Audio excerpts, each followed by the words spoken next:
Assalamualaikum warahmatullahi wabarakatuh. Salam Guru Penggerak. Saya Siti Nurlina dari SMA Negeri 2 Sinjai, calon guru penggerak angkatan 10 Kabupaten Sinjai.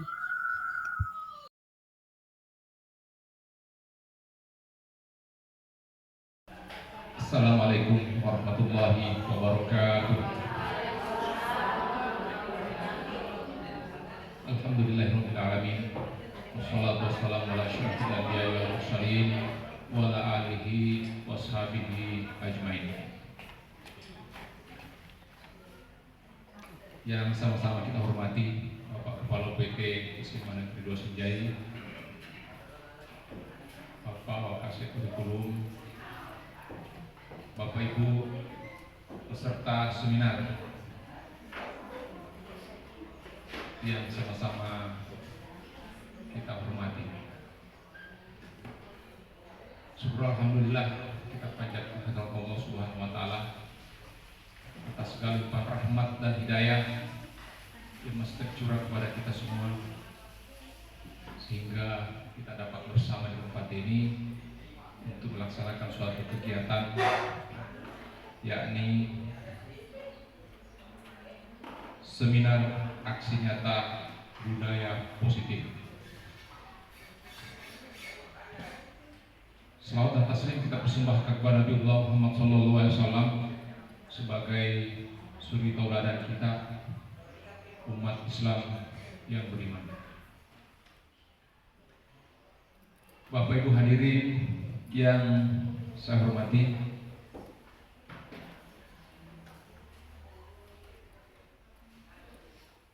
dalam kegiatan ini adapun susunan acara. Yang pertama, pembukaan oleh protokol yang sudah berlangsung. Kemudian yang kedua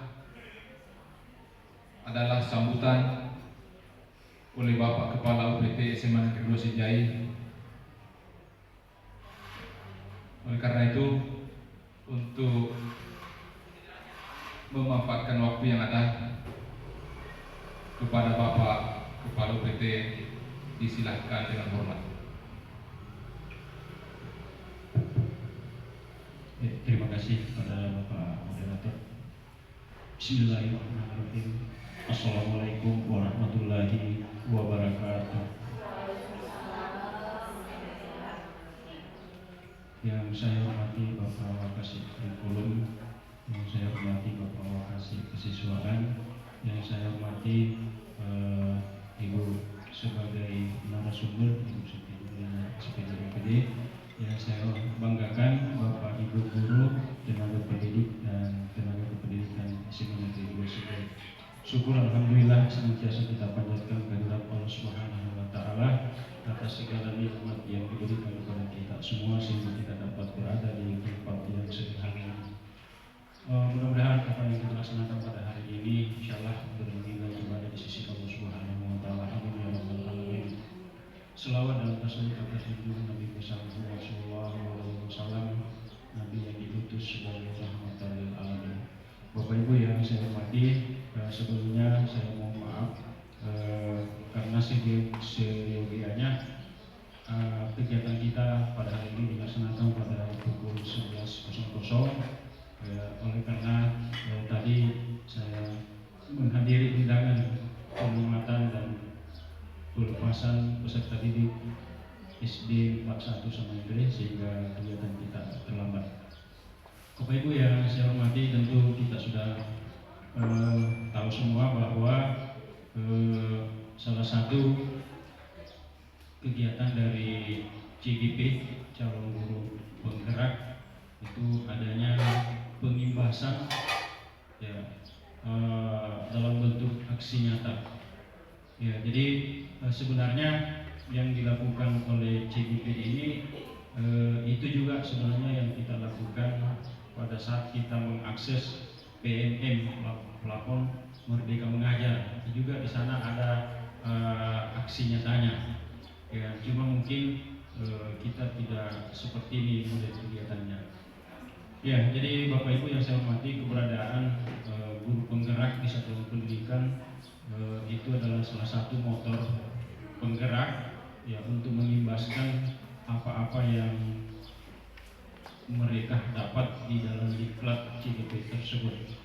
Ya, namun demikian tentu kita juga sebagai tenaga pendidik tetap dituntut untuk belajar secara mandiri, apakah melalui PMM tersebut atau mungkin berdiskusi dengan teman sejawat atau melalui media-media yang ada.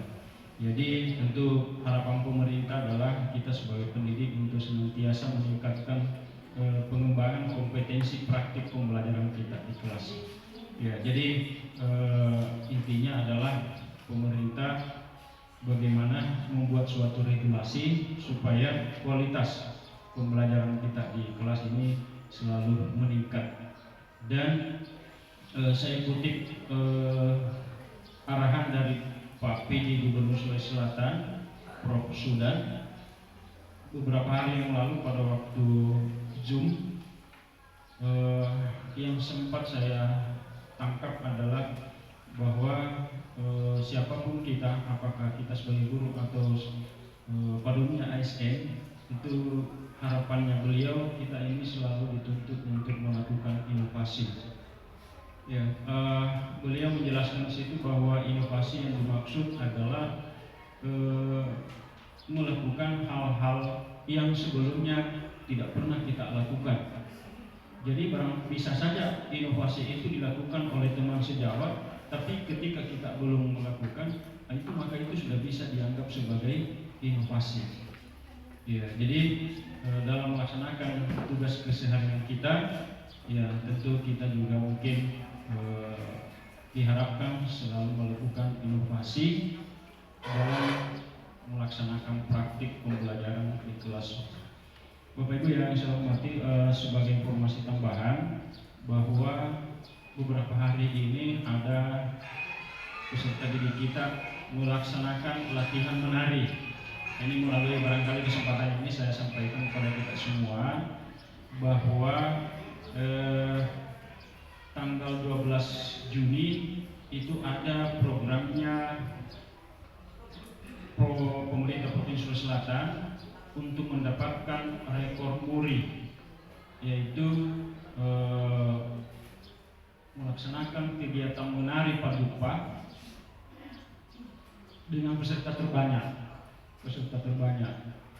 Nah, untuk itu di setiap kabupaten itu dikasih kuota 1.000 penari, 1.000 penari setiap kabupaten. Ya, awalnya kita berpikir ini bisa selesai 1.000, ternyata per kabupaten. Oleh karena itu menindaklanjuti itu MKKS sudah melakukan rapat, dan untuk kita di SMA 2 kita dikasih kuota kurang lebih 105 peserta didik. Namun kemarin disepakati di rapat MKKS bahwa ya barangkali tidak usah dimaksimalkan sampai 1.000, cukup mungkin 50% dari 1.000. Sehingga kita ya kuotanya kurang lebih 50. Nah, itulah yang dilatih. Tetapi nama-nama itu tetap dikirim 105. Jadi ada kemarin nama dikirim, ya itu mungkin yang akan dicatat sebagai peserta. Ya, tetapi yang hadir mungkin tidak sampai 1.000. Nah, itu Bapak Ibu. Ya, jadi ini merupakan informasi kepada kita kenapa ada mungkin pelatihan menarik. Kemudian yang terakhir Bapak Ibu, mengingatkan kembali bahwa bulan ini sudah bulan 6. Ya, kita tahu bahwa periode penilaian SKP atau kinerja di PMM itu tanggal 1 Januari sampai dengan 30 Juni. Jadi mungkin pada kesempatan ini saya mengingatkan kepada kita semua, kita cek kita punya progres ya di kinerja kita. Siapa tahu ada di situ butuh mau ditindaklanjuti, mau diklik apa dan sebagainya. Itu siapa tahu misalnya penilai kepala sekolah terlambat menindaklanjuti, nah itu bisa di WA pribadi barangkali. Ya. Kemudian terkait dengan hasil penilaiannya sudah banyak yang 100%, malah mungkin hampir 50%-nya itu sudah selesai 100%. Mungkin kita tinggal barangkali kita lihat ya yang hasil penilaiannya. Kalau sudah 100% itu situ nanti akan muncul keterangannya di bawah ekspektasi, sesuai ekspektasi, atau di atas ekspektasi. Itu untuk praktek kinerjanya. Kemudian yang kedua perilakunya. Jadi yang dinilai itu 2. Ya. Itu kita cek. Jangan sampai hasilnya di situ di bawah ekspektasi. Karena kalau di bawah ekspektasi, otomatis nanti hasil terakhirnya kategorinya tidak mencapai nilai baik. Nah, kita usahakan semua nilainya itu kategori baik. Ya, ketika nilai kategori baik, maka dalam 1 tahun itu insya Allah kita akan mendapatkan kredit sebanyak, kalau tidak salah, kalau golongan 4 itu kurang lebih 37,5. Kalau amat baik itu di atasnya. Artinya kalau di atasnya ya mungkin tidak cukup 4 tahun kita sudah bisa naik pangkat. Ya, karena terus terang Bapak Ibu, saya sendiri tidak tahu bagaimana aturannya untuk naik pangkat ke depannya, karena sekarang ada lagi namanya Pak integrasi. Ya, alhamdulillah kalau saya pribadi sudah ada itu Pak integrasinya. Kita mungkin cek itu bagaimana melihat itu Pak integrasi. Ya, terus terang saya belum paham betul seperti apa nanti mau diapakan itu Pak integrasi. Jadi mungkin sambil kita belajar Bapak Ibu. Ya, terutama Bapak Ibu yang mungkin belum sampai ke golongan 4. Ya, kalau seperti saya Bapak Ibu 4B agak susah karena penilaiannya di Jakarta. Ya, di Jakarta. Kalau 4A ke 4B masih di Provinsi Sulawesi Selatan. Nah, itu masih dekat lah dari Sinjai. Seperti itu. Jadi yang masih muda-muda silakan Bapak Ibu untuk untuk selalu berinovasi dan meningkatkan kompetensi kita.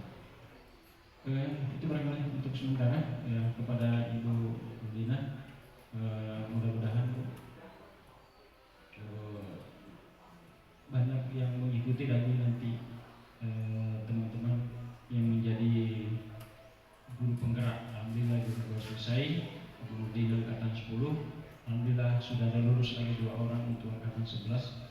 Ya, saya dengar katanya sampai angkatan 12. Ya, mudah-mudahan semuanya yang belum di angkatan 12. Ya, baik, itulah barangkali Bu yang sempat saya sampaikan. Lebih dan kurangnya mohon dimaafkan. Wabillahi taufiq wal hidayah. Assalamualaikum warahmatullahi wabarakatuh.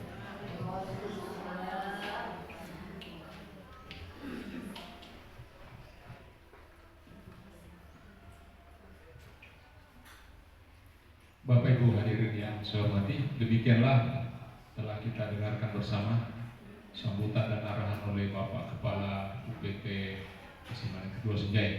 Mudah-mudahan ada yang bisa kita jadikan sebagai pelajaran untuk kita semua ke depannya, insya Allah. Selanjutnya penyampaian materi oleh Ibu Siti Nurlina SPD MSI dengan tema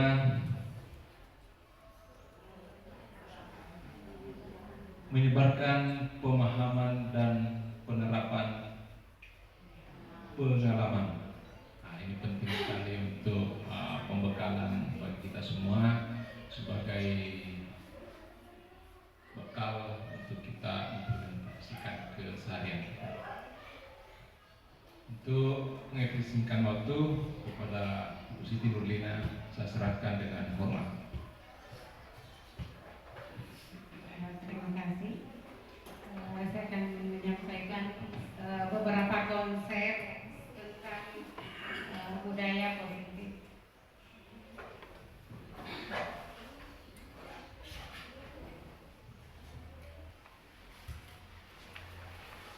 Terima kasih. Jadi saya akan memulai dengan budaya positif. bukanlah hal yang baru buat kita, apalagi sebelum saya ada Ibu Bayan. Jadi saya hanya mengulang, meskipun mungkin saya dengan Ibu Bayan sama-sama guru penggerak, tetapi apa yang kita dapatkan pastilah berbeda, karena kami memiliki sumber yang berbeda. Lain fasilitatornya dan lain pendamping individunya. Jadi dengan sendirinya pemahaman kita pasti berbeda-beda. Itulah mungkin kita sehingga kita kembali lagi dipertemukan untuk saling berbagi pemahaman dan pengalaman. Oke, jadi di budaya positif saya kira semua orang pasti sudah tahu. Semua orang mau memiliki budaya positif dan menerapkannya budaya positif ini baik di kelas maupun secara keseluruhan di sekolah. Nah, ada paradigma yang harus kita miliki. Nih, untuk melaksanakan budaya positif, maka terlebih dahulu paradigma itulah yang perlu kita miliki.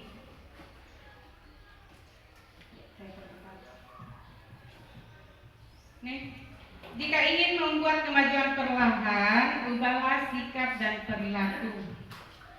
Tapi jika ingin memperbaiki cara-cara utama kita, maka kita mengubah kerangka acuan kita. Kemudian kita mengubah cara melihat dunia, cara berpikir tentang manusia, dan mengubah paradigma.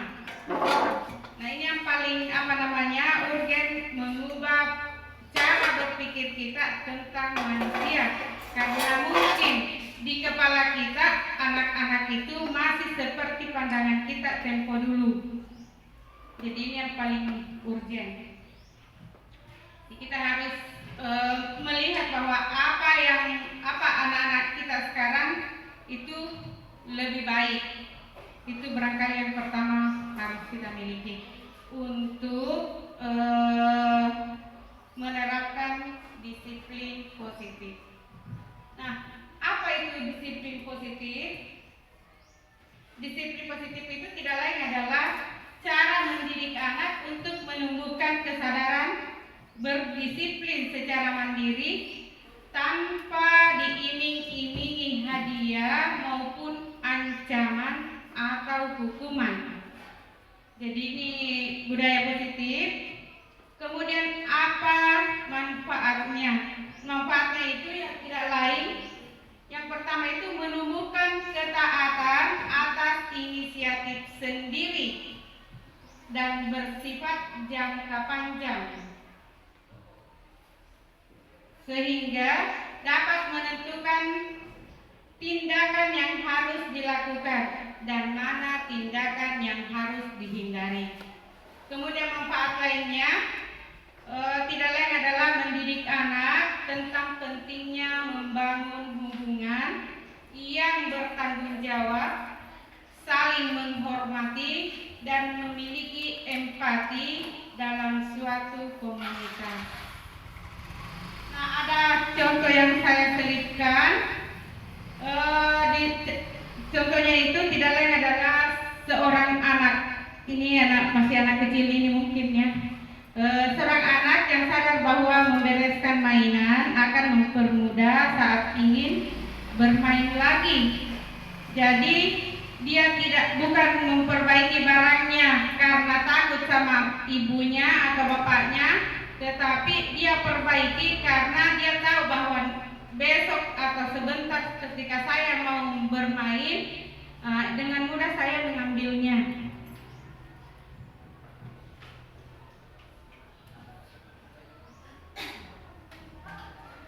Nah, berkenaan dengan budaya positif, ada istilah motivasi. Jadi pada diri anak, kenapa tadi yang contoh itu dia melakukannya sendiri? Karena ada motivasi. Nah, motivasi melakukan budaya positif itu ada 3.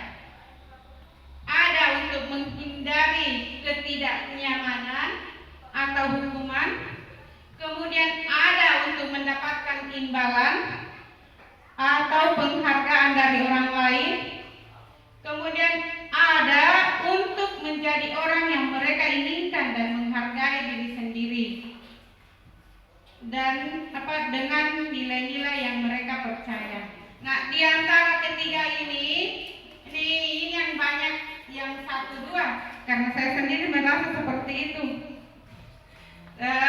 Terkadang anak-anak mungkin takut sama saya karena saya akan hukum. Kemudian berikutnya mendapatkan imbalan. Ini yang biasa juga kita terapkan di kelas. Biasanya kita iming-imingi dengan nilai. Siapa yang paling sering naik, Nak? Saya akan kasih nilai yang lebih tinggi. Nah, ini yang kita mau hilangkan dan menggantinya dengan kesadaran sendiri, menumbuhkan sikap sadar anak itu belajar bukan karena iming-iming atau karena terpaksa. Nah, untuk dua hal ini semuanya dikatakan hanya karena pengaruh eksternal, sehingga sifatnya pendek. Jadi kalau seandainya misalnya imbalan itu kita tiadakan atau hukuman itu kita sudah tiadakan, maka kembali lagi dalam diri anak tidak mau belajar karena sudah tidak ada lagi mungkin hadiah, apakah nilai atau memang barang, atau sudah memang tidak dihukum. Berbeda dengan yang ketiga, untuk menjadikan orang yang mereka inginkan dan menghargai diri sendiri dengan apa yang mereka percaya. Nah, kalau hal ini yang muncul, ini motivasi internal, motivasi yang sudah tumbuh dalam diri anak masing-masing, yang sadar bahwa sayalah yang butuh. Dengan seperti ini saya bisa lebih baik setelahnya. Nah, sehingga dia dengan sendirinya, jika tumbuh motivasi internal, maka dia akan menghindari yang namanya hukuman dan penghargaan. Jadi tidak salah kita menghukum atau memberikan penghargaan, hanya efeknya yang berbeda. Dan ketika kita menerapkan budaya positif, otomatis kita akan berusaha menepis penghargaan dan hukuman. Lalu bagaimana kita menghindari hukuman dan penghargaan? Kita juga harus memperhatikan kebutuhan dasar setiap manusia. Ada 5 kebutuhan dasar. Yang pertama itu kebutuhan untuk bertahan hidup. Jadi terkadang anak-anak itu melakukan sesuatu karena dia mau bertahan, mempertahankan hidupnya. Jadi misalnya ada kebutuhan fisiologis, ada kebutuhan kesehatan, rumah, makanan, dan lain-lain. Kemudian ada kebutuhan biologis dan kebutuhan psikologis, berkenaan dengan perasaan. Kemudian ada kasih sayang. Ini terkadang ada anak-anak melakukan sesuatu karena dia mau diperhatikan sama gurunya. Jadi pada dasarnya dia meminta kasih sayang. Kemudian ada kebebasan. Terkadang anak-anak itu mau bebas, dia mau plong. Kemudian ada kebutuhan kesenangan atau fun dan penguasaan. Jadi dia mau dianggap. Nah, bagaimana solusinya? Nah, untuk kebutuhan bertahan hidup, mungkin kita harus memahami siswa kita. Kemudian kasih sayang, demikian pula kebebasan, kesenangan, dan penguasaan. Salah satu yang misalnya kalau penguasaan, ada anak selalu mau berkuasa di kelas, mungkin bisa, meskipun pada dasarnya anak ini kurang pintar, tapi dia selalu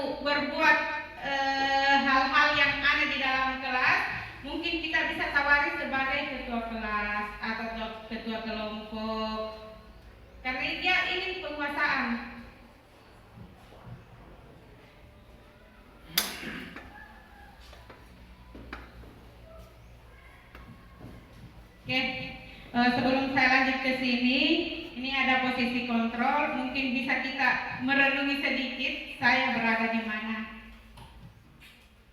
Apakah saya tipe penghukum? Apakah saya tipe teman? Apakah saya tipe pemantau? Ataukah saya tipe pembuat merasa bersalah? Atau saya seorang manajer bagi seorang siswa? Kalau saya sendiri, Bapak Ibu paling senang membuat anak-anak merasa bersalah. Mungkin Bapak Ibu yang pernah saya ajar pernah merasakan. Sengaja saya tidak marah-marahi, tapi saya terkadang berbuat begini. Jadi kalau tidak begitu pasti harus tahu. Artinya saya memberi beban, padahal hal seperti itu tidak tepat dalam budaya positif. Jadi kita akan menghindari yang namanya penghukum dan pembuat merasa bersalah. Itu tingkatan yang paling rendah. Kemudian yang paling bagus, jadi sebagai guru yang baik, sebaiknya dia menjadi seorang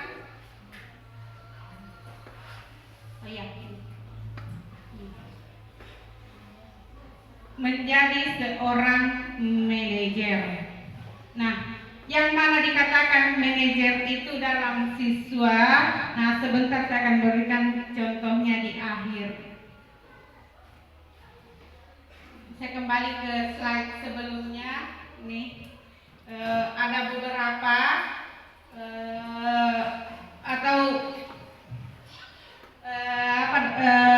bisa dilihat ketika kita menjadi seorang penghukum. Ketika guru berbuat, maka ada beberapa apa hasilnya, bagaimana dengan murid, bagaimana dampaknya, dan kaitannya dengan dunia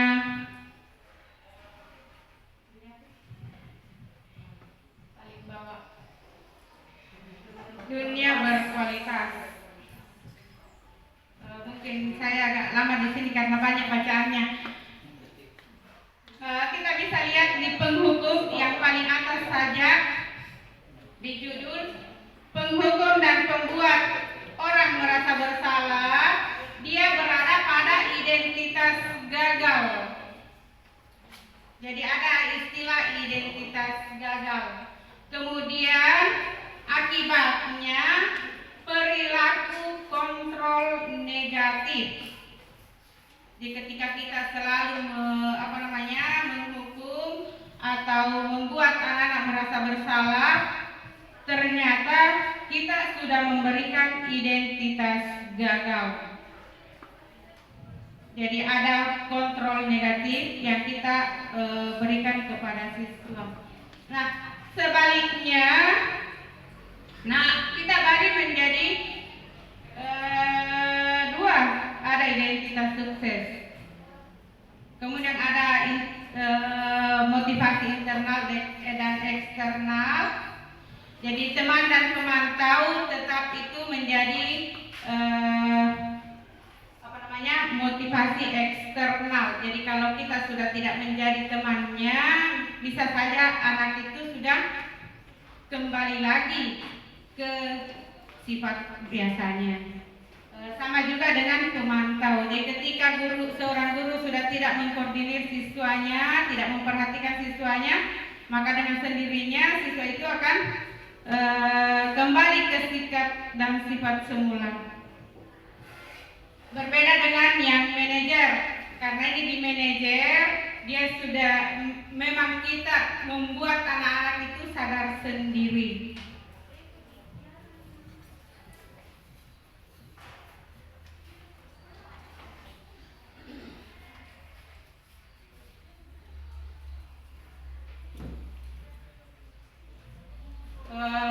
Jadi tadi untuk menghindari hukuman, maka kita ke keyakinan kelas atau keyakinan sekolah. Nah, disinilah kita akan membuat kesepakatan antara guru dan siswa, sekolah dan siswa. Jadi termasuk sebenarnya alangkah bagusnya kalau tata tertib itu dia sendiri yang buat. Jadi kita hanya mengarahkan bagaimana tentang hal ini, bagaimana tentang hal ini. Terus kalau misalnya seperti ini apa konsekuensinya? Jadi nanti kita bisa mengingatkan. Jadi kita tidak menghukum karena sudah disepakati. Jadi kita hanya menjalankan konsekuensi.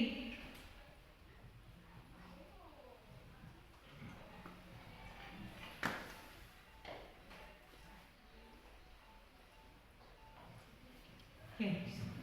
Kemudian kita ke restitusi. Ini sudah hampir habis saya punya materi karena sudah masuk di restitusi. Restitusi itu tidak lain adalah proses menciptakan kondisi bagi murid untuk memperbaiki kesalahan mereka sehingga mereka bisa kembali ke kelompok mereka dengan karakter yang lebih kuat. Jadi inilah cara kita menyelesaikan masalah. Nah, ada tahapan dari restitusi, istilahnya segitiga restitusi.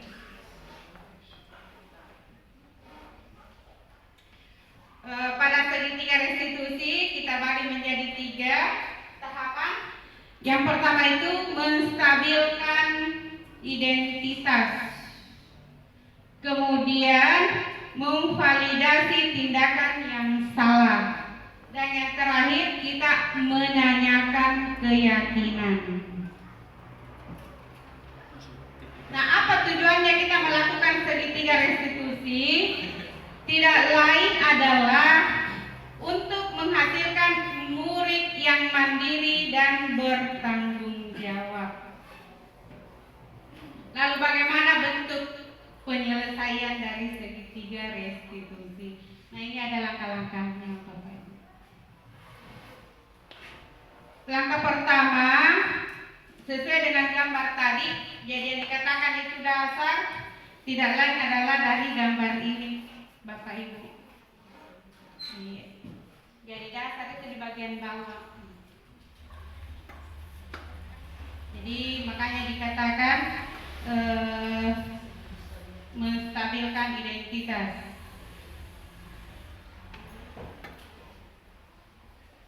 Jika anak berbuat salah, maka ada kebutuhan dasar yang tidak terpenuhi.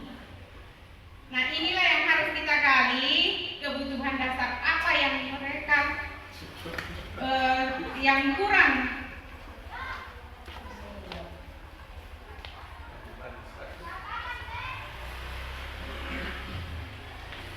Kemudian langkah kedua, kita harus memahami kebutuhan. Jadi kita memahami, jadi setelah kita menggali, mengetahui, sehingga kita bisa mengubah dari identitas gagal menjadi identitas sukses. Nah, setelah kita paham, setelah itu kita memahami. Jadi terkadang kita katakan begini, oke, saya paham apa yang Anda lakukan. Seandainya saya di posisi Anda, mungkin saya juga melakukan hal yang sama.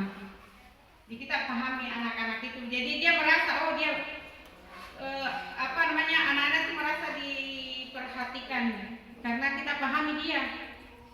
Oh, saya tahu apa yang Anda lakukan itu menurut Anda benar. Tapi nanti sebentar baru kita hantam ke poin ketiga. Jadi nanti setelah kita pahami dia, jadi istilahnya mungkin kalau bahasa kasar itu angkat dulu anak baru banting.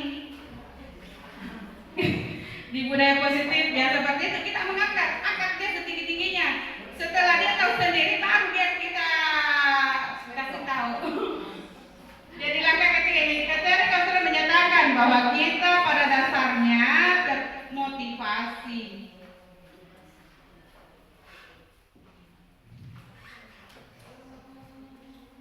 Nah, disinilah kita membuat keyakinan di langkah ketiga, kira-kira hal-hal apa yang bisa dia lakukan untuk memperbaiki kesalahannya.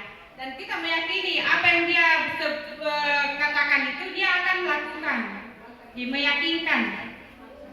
Nah, itulah mungkin yang berkenaan dengan keyakinan kelas.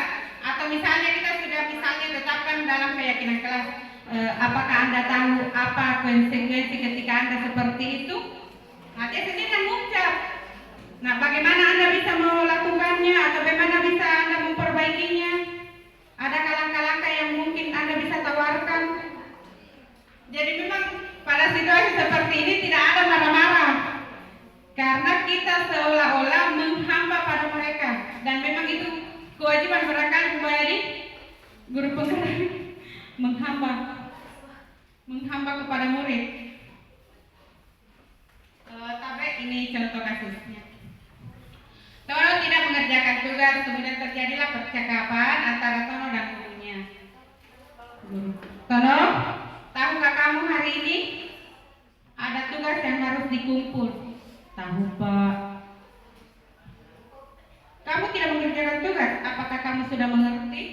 Mengerti konsekuensi yang harus dilakukan bila tidak mengerjakan tugas?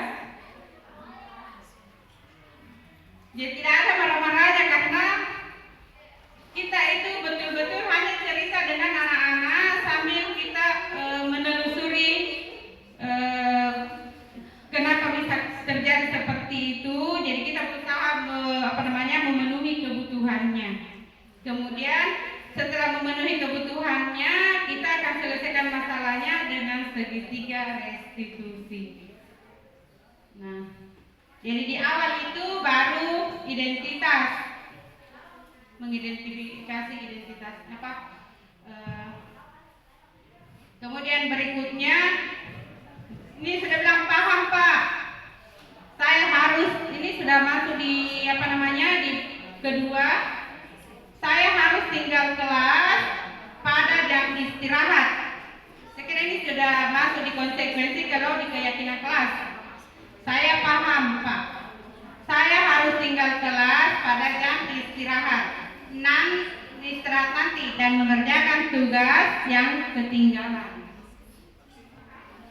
Nah, ini sudah di paling akhir pada tahap keyakinan, ya benar.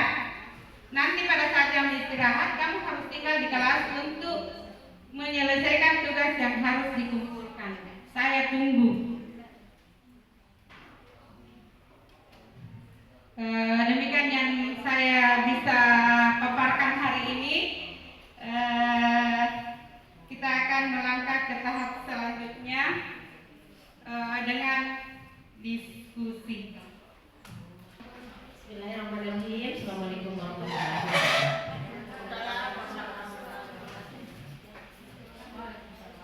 Terima kasih atas kesempatan yang diberikan kepada saya. Saya sangat tertarik dengan materi budaya positif.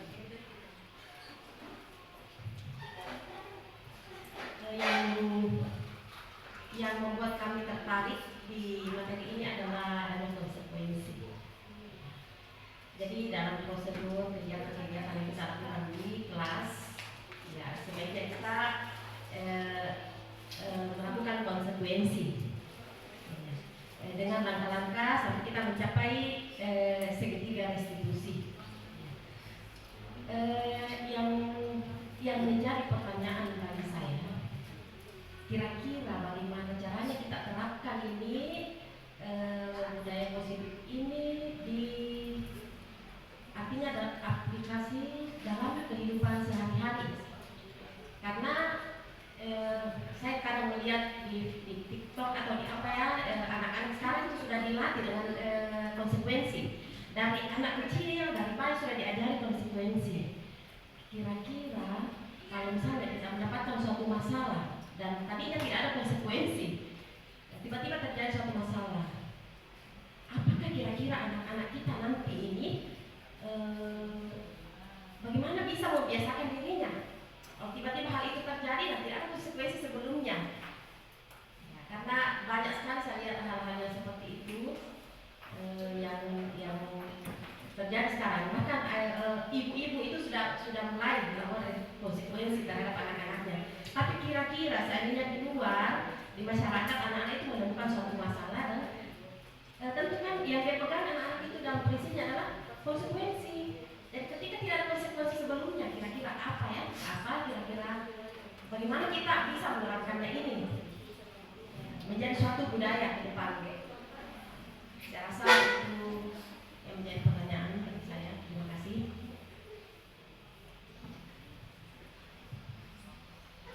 Terima kasih Ibu Sulaiha SPD atas pertanyaannya. Mungkin sebelum lanjut ke penanya berikutnya, mungkin langsung bisa dijawab oleh narasumber. Terima kasih. Betul apa yang dikatakan Ibu Sulaiha, bahwa tidak selamanya ada konsekuensi yang kita sudah buat sebelumnya, kemudian ada terjadi pelanggaran atau hal yang kita tidak inginkan. Nah, dari sini tetap kita menggunakan segitiga restitusi, tapi kita memberikan anak-anak alternatif atau dia sendiri yang menemukan alternatif. Jadi kita kembalikan saja. Ya betul apa yang Anda lakukan. Seandainya saya di pihak Anda, saya juga akan begitu. Saya akan marah-marah karena saya juga tidak senang dikasih begitu. Nah, kita pernah seperti iya. Jadi dia merasa oh ternyata guru juga marah-marah tuh kalau dikasih begitu.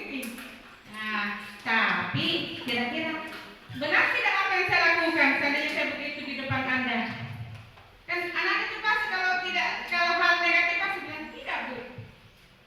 Jadi saya angkat ini anak-anak yang melanggar menggunakan kaos kaki ini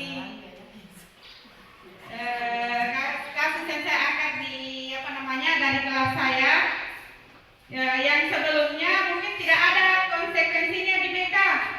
Kalau anak-anak menggunakan kaos berwarna selain yang ditetapkan, nah itu jadi benar tidak apa yang Anda. Nah seandainya ini Anda yang melakukan, semua siswa yang ada di sekolah kita mau melakukan hal yang sama dengan Anda, apakah ini bagus buat sekolah kita? Dan sendirinya tidak, Bu. Nah, kenapa mesti ada peraturan dan kesepakatan? Itu tidak lain adalah karena kita mau menyelaraskan. Kita punya pendapat yang sama, punya konsekuensi yang sama. Nah, akhirnya, kalau begitu menurut Anda bagaimana? Jadi istilahnya ketika meskipun tidak ada konsekuensi dan aturan yang kita sudah buat sebelumnya, maka kita lemparkan ke siswa. Menurut Anda, ketika saya misalnya berada di posisi Anda, apa yang harus saya lakukan? Supaya Anda puas dengan apa yang Anda lakukan. Kira-kira apa yang harus saya lakukan?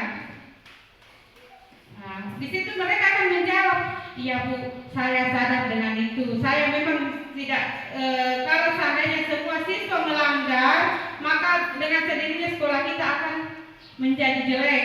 Nah, kalau begitu karena Anda menganggap bahwa kalau semua melakukan hal yang sama, sekolah menjadi jelek, apa kira-kira tingkah atau langkah yang Anda inginkan supaya sekolah kita bagus?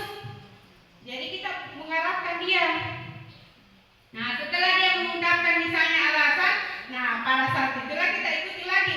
Oke, kalau begitu karena Anda sudah punya alasan dan punya jalan keluar, apakah Anda mau melakukan apa yang Anda katakan? Itu akhirnya kita sepakat sendiri karena kita mengarahkan anak-anak. Oke, baguslah kalau kita sudah sepakat. Jadi silakan diperbaiki dan apa yang kita lakukan Anda sudah sadar. Jadi ini percakapan yang sekaligus menjadi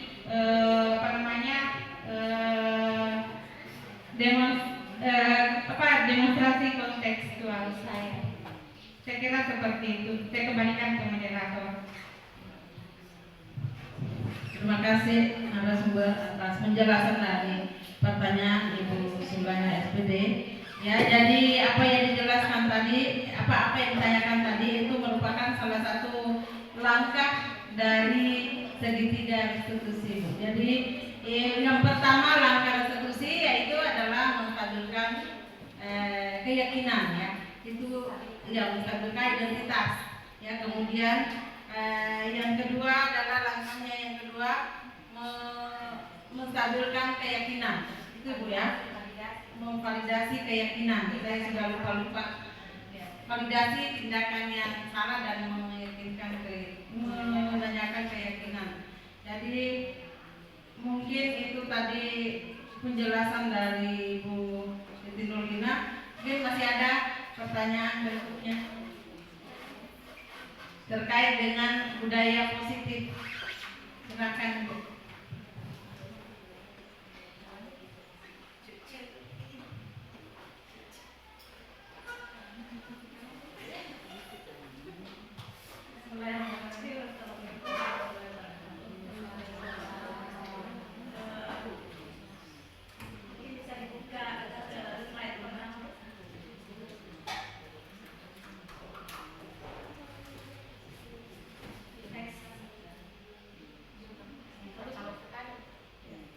Tadi ada beberapa langkah untuk menumbuhkan budaya positif.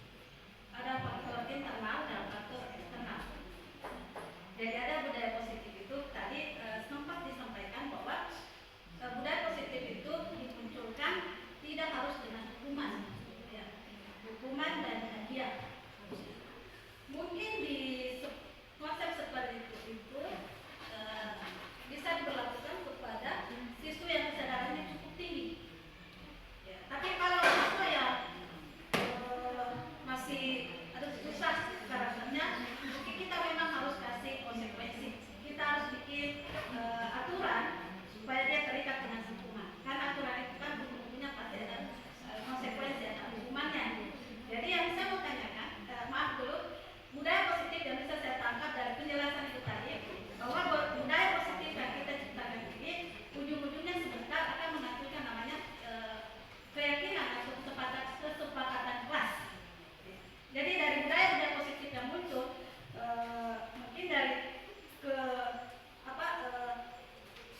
konsekuensi yang tidak terlaksana itu bisa dijadikan sebagai kesepakatan.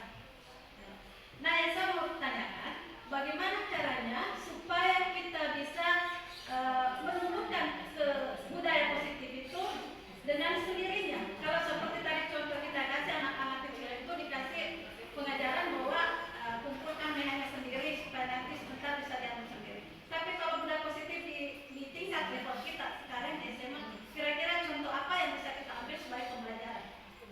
Ya, terima kasih. Baik Ibu, itulah tadi pertanyaan dari Ibu Adrianiste. Untuk selanjutnya saya persilakan kepada narasumber. Terima kasih. Jadi pertanyaan yang sangat bagus.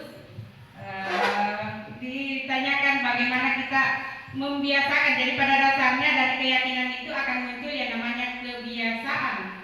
Jadi kalau sudah kebiasaan berarti sudah sadar. Nah, bagaimana dengan anak-anak di usia seperti anak-anak kita yang sudah dewasa, yang sudah punya pandangan tersendiri mau kita rombak. Nah, mungkin kita meskipun di awal, jadi tadi saya tidak mengatakan bahwa tadi saya katakan di awal bahwa kita meminimalisir hukuman dan penghargaan. Bukan berarti tidak ada lagi, tetap ada, cuma kita minimalisir, diusahakan serendah-rendahnya. Jadi mungkin di awalnya memang kita kasih motivasi seperti itu, tapi lama-kelamaan itu sudah hilang karena kita menghindari. Nah, bagaimana kalau di tingkat yang sudah besar seperti SMA? Nah, mungkin kita bisa kita dekati, kita cerita-cerita menurut Anda. Jadi kita tetap mencari masalah yang terdapat pada siswa, mengapa dia seperti itu. Karena pasti kalau mereka tidak sadar untuk belajar sendiri, ada masalah kebutuhan yang tidak terpenuhi. Itu dulu yang harus kita pahami. Dia ini butuh seperti ini. Jadi ada tadi lima kebutuhan, mungkin di rumahnya itu kurang diperhatikan. Jadi sampai kemarin saya solatul fajar, itu pada dasarnya anak itu punya kemauan yang semangat belajar. Hanya setelah ibunya meninggal, jadi saya menelusuri, setelah ibunya meninggal, ini anak kehilangan kasih sayang. Tidak ada lagi perhatian dari orang tua. Ibu sudah tidak ada, bapak sudah menikah dan pergi tinggal bersama istri barunya. Anaknya ditinggal sendiri di rumah. Ada neneknya di samping rumah, juga tidak perhatian. Jadi ini dulu yang harus. Jadi kita selalu mencari tahu kebutuhan apa yang yang tidak terpenuhi bagi siswa. Nah, setelah mengetahui apa kebutuhannya, jadi mungkin juga kalau kita mengajar tidak mampu dia pahami. Nah, mungkin seperti kita yang eksakta, mungkin dasar matematikanya yang kurang. Nah, berarti kita harus turun lagi. Mungkin Anda bisa belajar. Kalau kan tidak mungkin kita yang ngajar langsung. Bapak ibu toh, maksud saya lagi terbebani. Mungkin kita bisa kasih saran atau kita sendiri tanya. Menurut Anda bisa belajar lewat siapa? Kan dia akan ngomong. Menurut Anda, seandainya Anda tidak paham fisika, Anda enaknya bertanya sama siapa? Jangan bertanya sama saya karena pasti tidak mau takut sama saya. Jadi silakan. Jadi pada dasarnya kita selalu menelusuri kebutuhan dasar anak. Nanti setelah mengetahui kebutuhan dasarnya, barulah kita mengarahkan dia mencari sendiri solusinya. Jadi mungkin karena dia merasa kurang perhatian, nah bagaimana kalau misalnya kita telusuri kalau Anda itu apakah punya bakat lain? Nah, misalnya dia bilang, iya Bu, saya dulu pernah ikut begini, pernah senang seperti main bola kah, main apakah. Nah, kita bawa dia ke komunitas itu sehingga dia merasa ada yang perhatikan, dia bisa berbagi, jadi tidak lagi sendiri. Jadi saya lihat di ini dikasih saya karena saya juga angkat kasus yang solatul fajar di demonstrasi kontekstual saya. Ternyata saya setelah menggunakan ChatGPT, saya diberikan alternatif. Alternatif yang pertama itu tidak lain adalah mengarahkan siswa untuk mengikuti ekstrakurikuler. Ekstrakurikuler apa yang dia senangi. Nah, arahkan di sana, kita bantu. Oh, mau masuk di Rohiska atau Kapasita, karena pasti yang paling menyenangkan. Oke, suka menyanyi. Atau suka di basket. Nanti, kalau memang Anda senang basket, saya yang bicara sama pelatihnya atau pendampingnya. Jadi kita membantu siswa. Ini rekomendasi dari ChatGPT. Termasuk yang tadi Bapak Ibu, apa yang dialog itu hasil dari ChatGPT. Jadi kalau misalnya mau buat ChatGPT, saya juga bisa bantu termasuk di pembuatan modul ajar. Jadi ini mungkin yang paling urgent buat kita karena sudah hampir pembuatan. Pada dasarnya sangat mudah. Dengan menggunakan ChatGPT semua terjawab. Kita hanya disuruh dia bekerja. Kita hanya mempaste. Dia termasuk dari kemarin itu waktu saya kasih anak-anak untuk sebagai bahan untuk dibaca, untuk saya berdialog dengan dia katakan, bagusnya Bu, literatur tak, bagus sekali biar titik komanya, bagus sekali penempatannya. Dengan dia anak bagus sekali karena memang hasilnya ChatGPT. Saya kira seperti itu Ibu Adrian.